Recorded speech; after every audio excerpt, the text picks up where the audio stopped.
가끔 어떤 목사님들이 말씀을 전하면서 아멘 하라고 막 이렇게 다그치는 경우들이 있죠. 그런데 어떤 경우에는 과연 그것이 성경 말씀인지 의심이 드는 경우들이 있습니다. 그래서 저는 오히려 거꾸로 덮어놓고 아멘하지 말고 과연 성경 말씀에 있는지 말씀에 근거하여 아멘을 하라고 권하고 싶습니다. 오늘 본문의 1절에도 보면 사도 요한이 예수 믿는 사람들에게 당부를 하는데 뭐라고 당부합니까? 영을 다 믿지 말라는 겁니다. 그리고 영들이 하나님께 속하였나 분별하라고 가르치고 있습니다. 보통 사람들이 살아가면서 눈에 보이는 것에 대한 관심은 대단히 크고 많습니다. 그러나 영적인 존재에 대한 관심은 별로 갖지 않는 경우들이 많습니다. 그리고 내가 생각하고 행동하는 것이 지금 이 순간도 어떤 영적 영향력 속에 있다고는 별로 생각하지 않습니다. 뉴스에서 흘러나오는 어떤 논평들이나 사설들이 거기에 배경에 어떤 영적 영향력이 있는지를 잘 구분하지 않고 받아들이는 경우들이 많습니다. 그러나 성경은 그렇게 말하지 않고 있습니다. 분명히 영적인 존재가 존재하고 사람이 판단하고 행동하고 생각하는 그 모든 것에 영적인 영향력이 있다고 말씀하고 있습니다. 요한복음 13장 2절에 사탄이 마귀가 가룟 유다에게 예수 팔 뭐를 넣었다고요? 생각을 넣었더니, 그러니까 생각하는 것이 다 이게 하나님으로부터 온 생각인지 마귀에게서 온 생각인지 우리는 분별할 필요가 있다고 하는 것입니다. 하나님은 사람을 영적인 존재로 만드셨습니다. 그래서 사람을 지으시고 창세기 1장에 보면 하나님이 생명을 불어넣으셨잖아요, 그죠? 그래서 생명을 불어넣으셔서 루아흐라고 하는데요. 그 생명을 불어넣으셔서 비로소 사람이 이제 생명을 가진 영적인 존재로 빚어 주셨다는 것입니다. 영적인 존재라고 하는 것은 하나님과 영적인 교통을 할 수 있는 존재인 것을 말하고 있습니다. 머리 좋은 동물들도 가끔 있잖아요. 돌고래도 있고 침팬지도 있고 있습니다만 여러분 영적인 돌고래는 없습니다. 영적인 침팬지는 없는 것입니다. 하나님과 영적으로 교통하는 동물들은 없습니다. 오직 사람에게만 하나님께서 그러한 영적인 영향력을 허락해 주셨던 것입니다. 그러므로 하나님께 속한 사람들은 바로 하나님의 영인 성령의 지배를 받고 성령의 영향력 속에서 살아가야 마땅하다고 하는 것입니다. 그런데 이 세상에는 거룩한 영만 있는 게 아니잖아요. 거룩한 영이 있을 뿐만 아니라 악령들이 있습니다. 사도 요한이 말씀했던 이 글을 읽어보면 사도 요한 1, 2, 3서에 보시면 영적인 존재들을 두 가지로 분류를 하고 있는 것을 알 수가 있습니다. 오늘 본문에도 있습니다만 우리 6절 말씀 같이 한번 읽어보실까요? 6절 우리는 하나님께 속하였으니 하나님을 아는 자는 우리의 말을 듣고 하나님께 속하지 아니한 자는 우리의 말을 듣지 아니하나니 진리의 영과 미혹의 영을 이로써 아느니라. 자, 두 가지 영이 뭐가 있다고요? 진리의 영이 있고 또 하나는 미혹의 영이 있다는 것입니다. 이렇게 진리의 영과 미혹의 영이 있는데 진리의 영을 따라가는 사람들은 진리를 따라 살아갈 능력을 얻게 되지만 미혹의 영의 지배를 받는 사람들은 미혹의 영에 속아서 거짓을 이제 따라서 살아갈 수밖에 없다고 하는 것입니다. 지금 한국교회 유례없이 한국교회를 뒤흔들고 있는 지금 조금 잦아진 것 같지만 오히려 지금 또 숫자는 조금씩 늘고 있어요. 지금 한 5, 6만 명 정도 헤아리고 있습니다. 근데 여러분 이 신천지가요 원래는 14만 4천 명만 구원받는다고 가르쳤잖아요. 근데 숫자가 14만 4천 명을 넘어가면서부터 그 얘기 지금 안 하고 있어요. 왜냐하면 넘어섰잖아요, 숫자가. 그러니까 얼마나 이게 자신의 욕심을 따라서 하는 것인가를 우리가 볼 수가 있습니다. 또 더구나 그들은 모략이라고 하는 이름으로 거짓말을 일삼고 있어요. 하나님의 모략. 그래서 모략을 베푼다고 하는 것은 거짓말을 해서 거짓말로 사람들을 미혹하라고 가르치고 있으니 얼마나 잘못된 것인가를 알 수가 있습니다. 오늘 말씀을 통해서 우리는 이 세상에서 어떠한 영적 존재가 있는지 그리고 과연 우리는 하나님께 속한 자로서 하나님의 영의 다스림 속에서 살아가고 있는지 바르게 영분별을 해야 이제 될 줄로 믿습니다. 그렇다면 왜 우리가 이런 영분별을 해야 되는가? 오늘 말씀의 제목이 있는 것처럼 하나님께 속하였나 분별하라 그랬는데 왜 분별해야 되는지를 세 가지로 정리하면서 은혜를 나누고자 합니다. 첫 번째로 왜 분별해야 됩니까? 거짓 영의 영향력이 크고 많기 때문입니다. 사도 요한이 편지를 받는 신자들에게 영분별에 대해서 말한 이유가 있습니다. 당시에 사람들이 거짓 영향력 속에 있었다는 거예요. 우리 4절을 볼까요? 우리 4절 말씀 함께 읽어보십니다. 자녀들아 너희는 하나님께 속하였고 또 그들을 이기었나니 이는 너희 안에 계신 이가 세상에 있는 자보다 크심이라. 세상에 속한 자들이 있고 이제 2절을 보시면은요 1절을 보시면 하반절에 보면 많은 거짓 선자가 세상에 나왔다고 말씀하고 있습니다. 한두 명이 아니고 많은 거짓 선자가 세상에 나왔다고 했습니다. 거짓을 말하는 거짓 선지자도 자신이 말을 하는 것 같지만 사실은 자신이 말하는 게 아닙니다. 미혹의 영에 속아서 거짓이 진리인 것처럼 그렇게 믿고 착각을 하고 있기 때문입니다.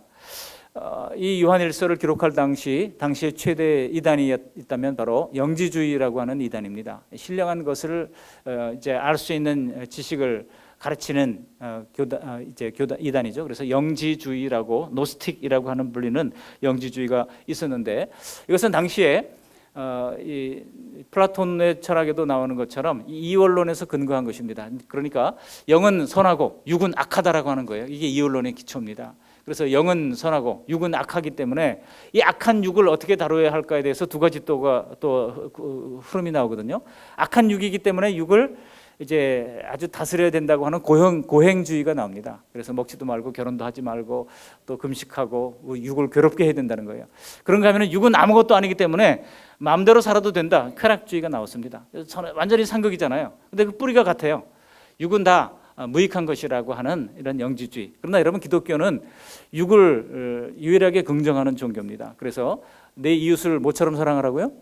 내 몸처럼 사랑하라고 했어요. 우리 몸을 아껴야 됩니다. 우리 몸을 잘 관리하고 적절한 휴식과 적절한 영양과 적절한 운동을 통해서 우리 몸을 잘 관리해야 올해까지 그래도 건강한 모습으로 우리가 관리하면서 주님 부르실 때까지 그렇게 갈 수가 있는 것입니다. 우리 어르신들 제일 좋아하는 게 9988234 아닙니까? 99세까지 팔팔하게 사시다가 2, 3일 안에 딱 가는 거, 그거 제가 듣고 보니까 저도 그렇게 살았으면 좋겠어요. 9988234. 근데 제가 20대 때는요, 제가 20대 때 사람들은 저한테 물어봤어요. 너는 몇 살까지 살고 싶으냐? 그래가지고 글쎄 뭐 저희 아버님이 51세 일찍 돌아가셨으니까 아버님 거 좀 얹어가지고 한 80까지 살았으면 좋겠습니다. 그랬어요. 근데 요즘 보니까 뭐 80이 아니라 다 100세, 120세까지 산다고 막 얘기하니까 참 재수 없으면 100세까지 산다 그러더라고요. 정말 두려운 시대가 아닐 수가 없습니다. 그러나 중요한 것은 기독교는 육을 부인하지 않아요. 육을 잘 관리하고 우리 몸을 잘 깨끗하게 하고 이웃을 사랑할 때도 우리 몸을 사랑하는 것처럼 사랑하라고 했으니 기독교는 우리 몸을 긍정하는 종교라고 할 수가 있습니다. 그런데 이런 배경 가운데 육을 악하게 보는 사람들은요, 하나님이 육체로 오셨다고 하는 것을 믿을 수가 없었던 겁니다. 어떻게 그럴 수가 있느냐라고 그것을 믿지 못하고 심지어 예수님을 실제 예수님, 육신으로 오신 예수님이 아니라 환영이다. 그러니까 그냥 어떤 환상이다 이렇게 본 겁니다.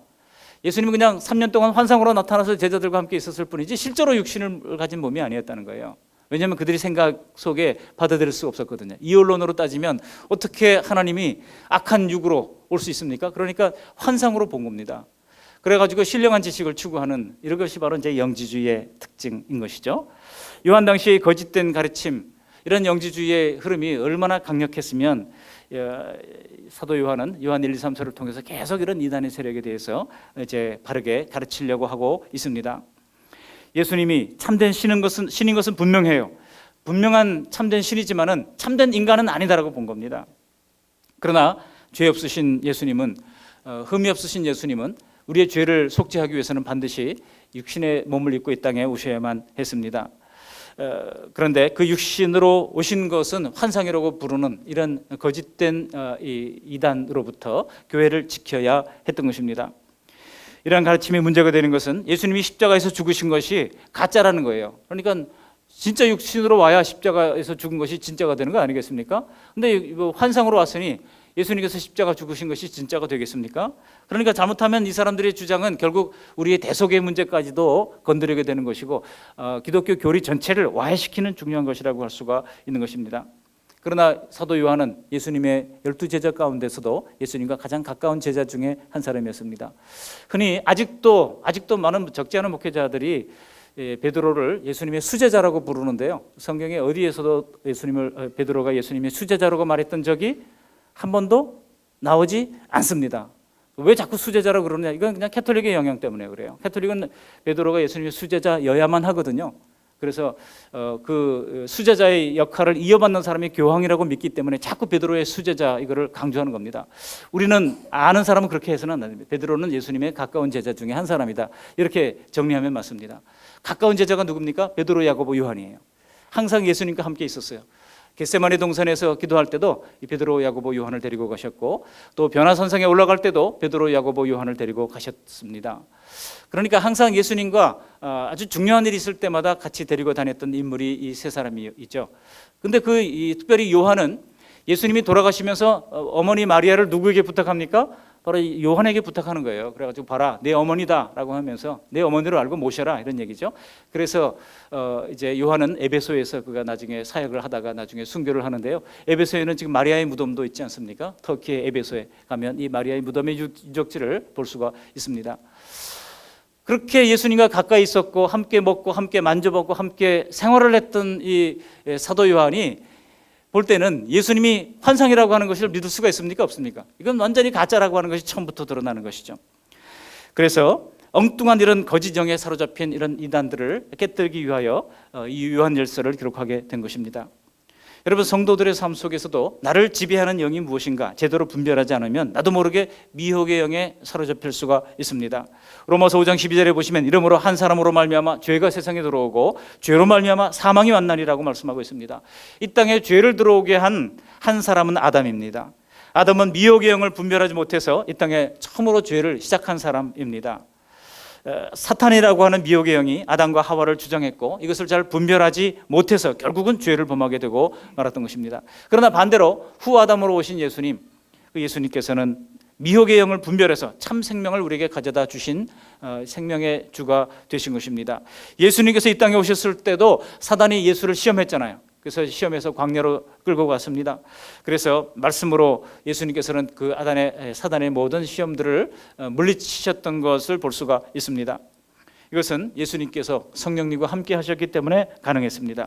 예수님이 세례 받으실 때 성령께서 하늘로서 임하지 않았습니까? 비둘기 같은 모습으로 임했고 하늘에서 또 하늘의 아버지의 음성이 들려오고 또 물에서 세례받고 올라오시는 그 예수님의 성부, 성자, 성령의 완벽한 삼일체 조화의 모습을 예수님이 육신의 세례를 통해서 우리가 볼 수가 있습니다.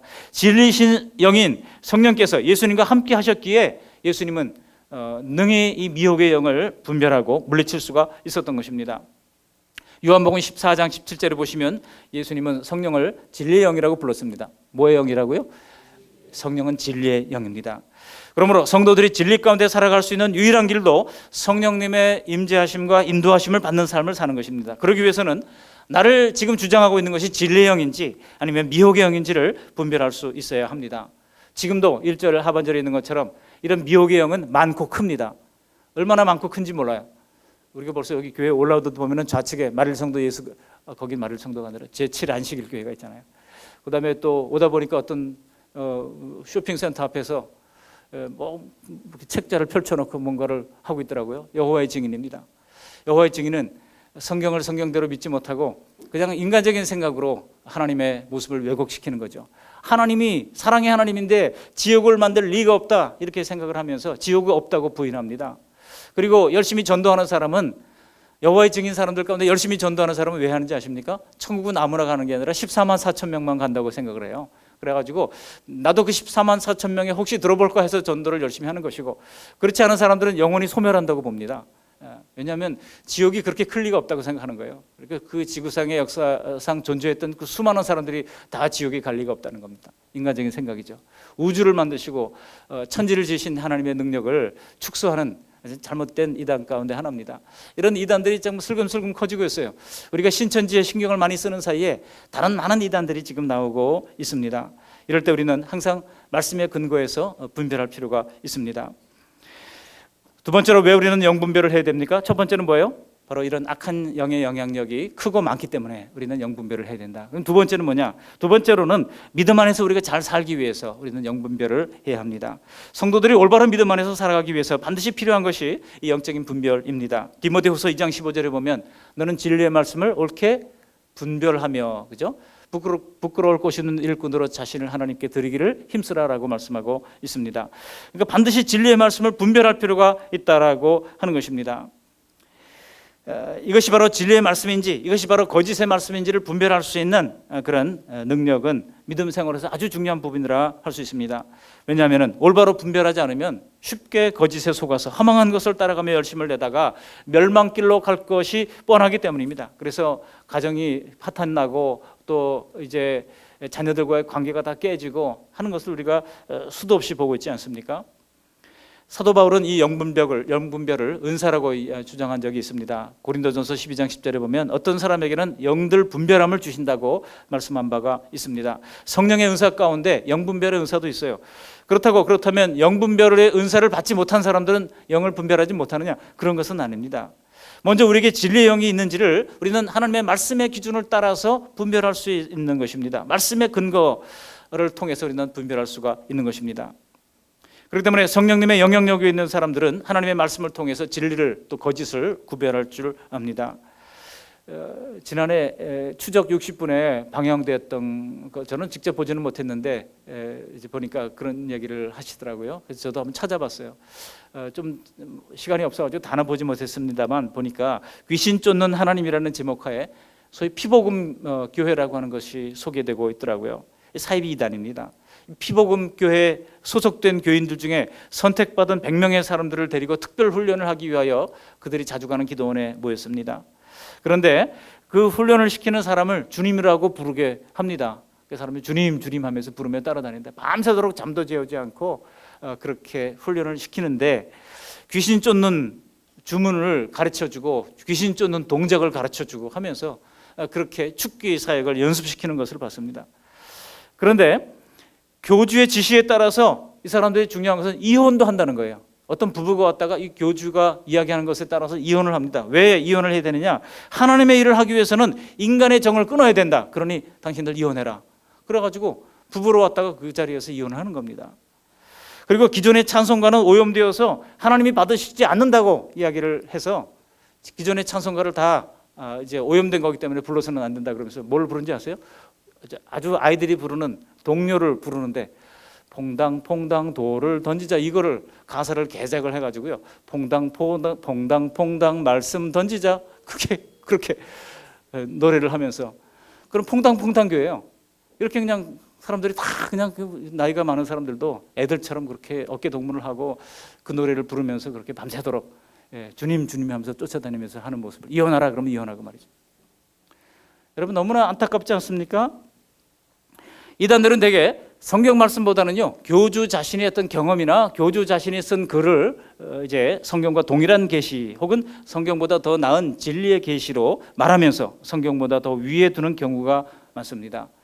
마릴 성도 예수 그리스도 같은 경우는 몰몬경을 성경보다 더 우위에 두지 않습니까? 이것은 명백히 하나님의 영, 진리의 영을 따르는 것이 아닙니다. 우리가 미혹의 영에 속지 않기 위해서 필요한 것은 하나님의 기록된 말씀인 것입니다. 많은 이단들이 사람의 말, 세상적인 말에 빠져서 진리를 외면하게 되면 미혹의 영에 빠져서 결국은 신앙이 파탄나고 인생이 파탄나는 것을 보게 됩니다. 세상적이고 육신적인 감정과 욕심에 빠져서 살아가도록 거짓된 소리를 그럴듯하게 포장하고 있는 겁니다. 그렇기 때문에 여러분 꼭 우리가 이 영분별의 어떤 은사를 받지 못했다 할지라도 우리는 분별할 수 있어요. 무엇으로? 기록된 하나님의 말씀으로 분별할 수가 있다는 것입니다. 두 번째로 분별할 수 있는 방법이 있습니다. 그것이 무엇입니까? 그것은 바로 이제 누가 주목받느냐 하는 것입니다. 누가 주목의 대상이 누구냐 하는 거예요. 여러분 교회에서의 주목의 대상은 누굽니까? 오직 예수 그리스도 한 분밖에 없습니다. 성삼위 하나님 그리고 그중에 우리가 특별히 기독교가 믿는 예수 그리스도 외에는 없습니다. 우리가 높아져야 할 분은 오직 예수 그리스도 외에는 없는 것입니다. 심지어 거룩한 공교회, 정통교회를 할지라도 예수 그리스도를 도외시하고 그 교회 담임 목사나 그 교회 유력한 사람이 지나치게 높임을 받는다 그러면 하나님이 건드리시더라고요. 뭐 두날개 하는 어떤 목사님이 너무나 사람들이 많이 몰려오고 훈련을 사람들이 많이 받고 뭐 해외에서도 막 강사 요청해서 쇄도하고 하니까 잠시 헷가닥한 것 같아요. 그래가지고 무슨 집회를 하는데 부부 사진을 그냥 대문짝하게 만들어 놓고 도대체 이게 기독교인지 그 아무개 목사님 교회인지 모를 정도로 말이죠. 하나님이 건드시더라고요. 그래가지고 크게 회개하고 우리 총회 석상에 나와서 고백하고 잘못했다고 다 얘기하고 그래가지고 지금 이제 조심스럽게 관찰을 하고 있습니다. 우리 교단에 신학부가 있고 또 이대위가 있어서 이런 일들을 하는 것은 중요한 일이라고 저는 생각이 되는데요. 그러니까 사람이 예수 그리스도도 높아지는 그 순간 그 교회는 무너지는 거예요. 그게 겉으로 볼 때 잘 되는 것처럼 보인다 할지라도 그때부터 무너지는 겁니다. 근데 여러분 이단을 다 자세히 들여다보세요. 이단에 보면은 항상 누가 있습니까? 교주가 있습니다. 예수 그리스도보다 더 높아. 실제로는 뭐 예수 그리스도가 높다고 말하지만 실제로는 그보다 더 높은 한 사람이 존재하는 겁니다. 신천지의 경우에도 9월 며칠이에요? 9월 18일인가요? 거기 이만희 씨라고 꼭 붙여야 이게 명예훼손이 안 된다고 그래서 제가 씨를 붙입니다만 이만희 씨 생일 있잖아요. 그 이만희 씨 생일날 난리도 아닙니다. 그런 난리가 없어요. 그러면서 그냥 전국에서 몰려온 사람들이 그 앞에 뭐 예물을 드리고 막 아이들이 막 그 앞에 노래하고 말이죠. 김일성, 김정은보다 더해요. 그러니까 누가 주목의 대상인가를 보면 이게 정통 기독교인가 아니면 이단인가를 우리가 금방 분별할 수가 있는 것입니다. 어떤 죄수가 있었다고 그래요. 이 죄수가 젊었을 때 저지른 실수로 말미암아 장기수로 복역을 하고 있었습니다. 그런데 사랑하는 아내가 후두암에 걸렸다 그래가지고 이제 간수한테 부탁을 해가지고 내가 아내한테 한번 통화를 해야 되는데 제발 한 번만 좀 허락을 해달라고 그래가지고 이 간수가 그래 그럼 한번 허락해 주겠다 그래가지고 이제 그 죄수 뭐 아주 장기수니까 혼자 독방에 있죠. 근데 풀어서 사무실로 데려와가지고 전화를 하게 했어요. 근데 그러고 있는데 이 간수의 상관이 그날따라 한번 자기 근무도 아닌데 들어왔다가 그 사실을 보고 소리를 쳤습니다. 어떻게 죄수가 사무실에 와가지고 개인적인 용도로 전화를 쓸 수 있냐고 막 두사를 막 나무란 거예요. 그런데 이 죄수는 너무 억울한 거예요. 그 순간 내가 지금 아내가 언제 죽을지도 몰라서 지금 마지막 피를 토하는 심정으로 부탁을 해가지고 이렇게 이제 허락을 받아서 전화를 하고 있는데 그렇게 소리를 지르고 갔으니 그 마음에 막 이제 간수의 상관을 막 죽이고 싶은 마음이 막 들었던 거예요. 그래가지고 화가 나가지고 자기 이제 방으로 돌아온 다음에 여러분 교도소 가보셨는지 모르지만 저도 몇 번 가봤거든요. 예배 인도하러 가봤는데 책들이 많아요. 이제 죄수들이 서로 이렇게 책을 볼 수 있도록 수많은 책들을 많이 성경책도 있고 갖다 놨어요. 그 책을 막 화가 난 나머지 집어 던지려고 책을 확 집어 던졌는데 책 제목이 뭔지 아십니까? 내가 용서하는 것만큼 용서받는다 그런 책이에요. 그래가지고 확 집어 던지려다 참 성령님의 은혜죠. 그 책 제목이 눈에 딱 들어온 거예요. 그래가지고 집어 던지지를 않고 내려놓고 화를 사기면서 그 책을 읽어봤어요. 그 책을 읽으면서 크게 깨달음이 와서 다시 이제 자신의 교도관의 상관을 불러달라고 요청을 해가지고 내가 이런 마음을 품었는데 내가 참 잘못했습니다. 용서합니다. 그리고 이제 했더니 그 마음에 평강이 왔다는 겁니다. 깊은 평강이 오고 감사가 넘쳤다고 하는 이야기입니다. 여러분, 하나님이 우리에게 용서를 해주셨다고 그러면 우리 또한 용서하지 못할 사람이 누가 있겠습니까? 때로는 억울한 사람이 생각이 들 때가 얼마나 많습니까? 그러나 미혹의 영은 우리에게 계속 분노하라고 부추깁니다. 용서를 구해야 하는 것은 내가 아니라 그 상관이다라고 부추깁니다. 상대방은 사랑하지 못할 존재라고 자꾸 혹평을 하고 이제 미혹하게 되는 겁니다. 그러나 성경의 진리의 말씀은 뭡니까?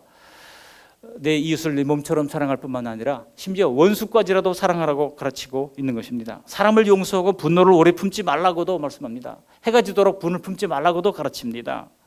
이런 하나님의 말씀을 통해서 나의 생각과 행동이 진리 가운데 있는지 미혹의 영 가운데 있는지 우리는 분별할 수가 있는 것입니다. 사실 사도 요한의 같은 경우에도 처음부터 사도 요한이 이렇게 사랑의 사도로 불림을 받았던 것 아닙니다. 누가복음 9장에 보시면 예수님이 사마리아 지역을 통해서 지나갈 때에 사마리아 사람들이 예수님 일행을 영접하지 않았어요. 그랬을 때 요한이 뭐라 그런지 아십니까?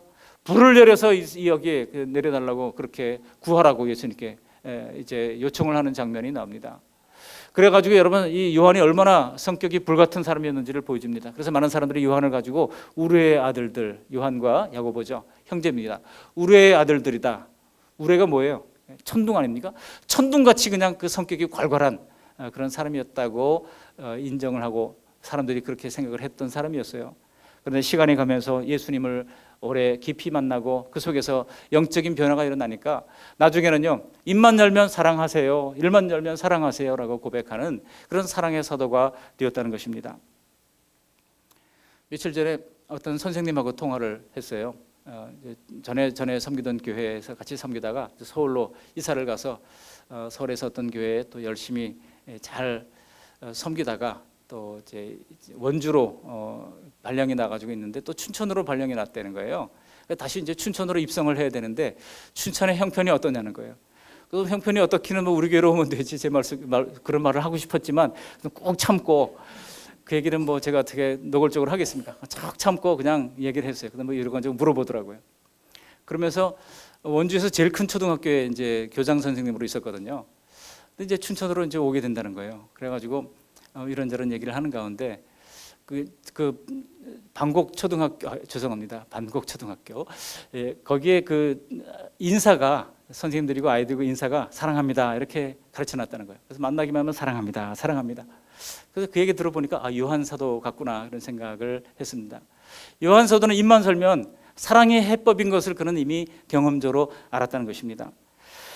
그렇게 성령께서 그의 마음을 빚어주시니까 정말 사랑하는 자들아 우리가 서로 사랑하자, 하나님은 사랑이심이라 라고 하는 요한일서의 주옥 같은 말씀을 남기게 된 것입니다. 그러므로 여러분, 우리의 생각과 행동의 근거가 하나님 말씀이 되어야 할 줄로 믿습니다.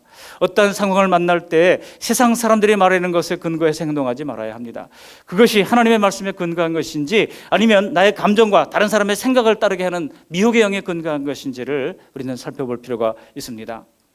나를 지배하는 영을 분별하기 위해서는요, 먼저 하나님의 말씀을 잘 알아야 됩니다. 말씀을 읽고 말씀을 연구하고 또 말씀의 지배를 받기 위해서 암송하고 이런 연습을 우리가 해야 합니다. 그렇지 않으면요, 영 분별할 만한 능력이 생길 수가 없는 겁니다. 여러분, 은행 직원들 은행에 입사하면 제일 먼저 하는 게 뭔지 아십니까? 위조 지폐를 감별하는 것을 가르쳐요.